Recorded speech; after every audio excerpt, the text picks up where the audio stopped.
Hi, it's Patrick Hutzel from intensivecarehotline.com with another quick tip for families in intensive care. So today I have a email from Jane who says, "Hi Patrick, my daughter is in intensive care. She's 24 years of age. She's in septic shock and they have refused to show me the medical records even though she's in kidney failure and her blood pressure is dropping and she's on antibiotics. How can I get access to the medical records?" Well, Jane, the first thing here is the most important part here is that you take full responsibility for getting the medical records.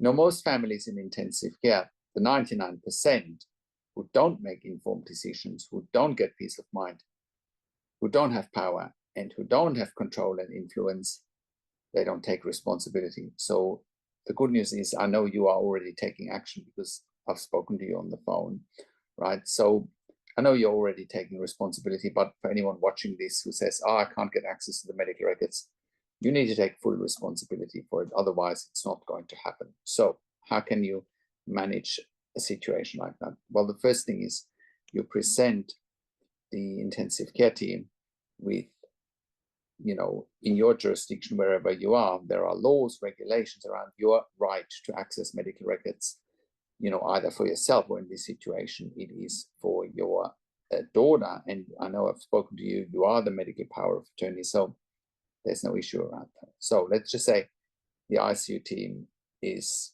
playing possum or they're playing dumb or, whatever the case may be. And they're not giving you access to the medical records, even though it is your right and not a privilege. You will need to escalate that to hospital executive, and you will need to write to them or call them, and you will see that things will change. We've never had a client who didn't manage to get access to medical records for lack of trying. Never. You would be the first one not getting access to medical records as long as you keep trying, as long as you follow advice, which my advice here is go to the top, talk to hospital executive, to the hospital CEO, hospital general manager, vice president, whatever their title is. Do not give up, make some noise, and don't be scared, don't be intimidated, don't be fearful. So really, that is my quick tip for today, because I know you need it. Your daughter is pretty sick, right? And she's only 24. And, you certainly want to get a second opinion. You want to make sure she gets best care and treatment. How can you verify that without getting access to the medical records, and having verified that? So that is my quick tip for today, because we get so many questions for families of critically ill patients in intensive care.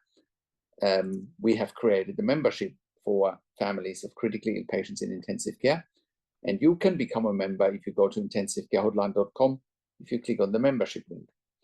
You can also go to intensivecaresupport.org directly if you want access to the membership for families of critically ill patients in intensive care. In the membership, you have access to me and my team 24 hours a day in the membership area and via email, and we answer all questions intensive care related.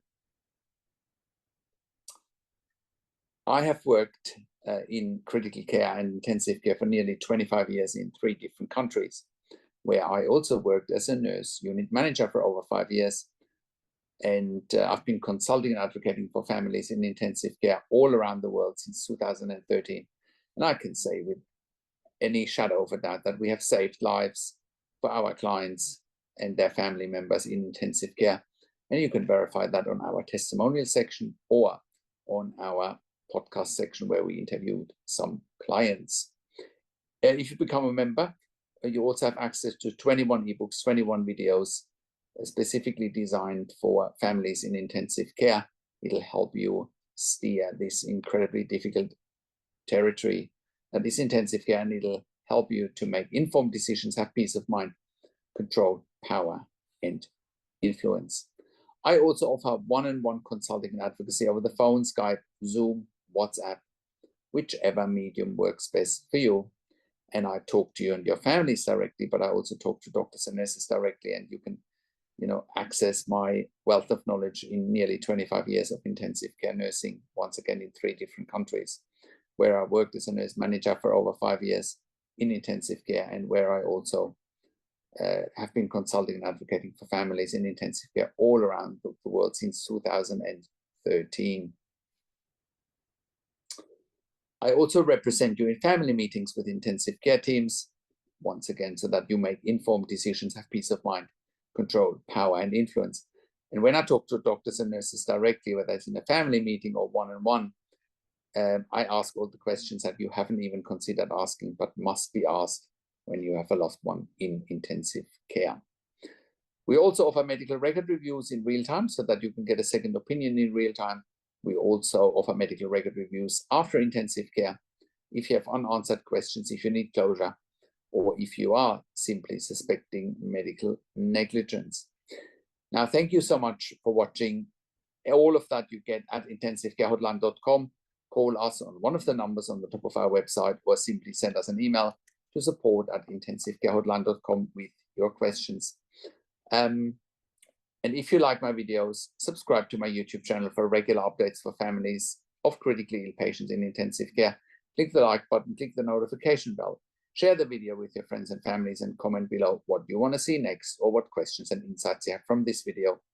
Thank you so much for watching. This is Patrick Hutzel from intensivecarehotline.com, and I will talk to you in a few days. Take care for now.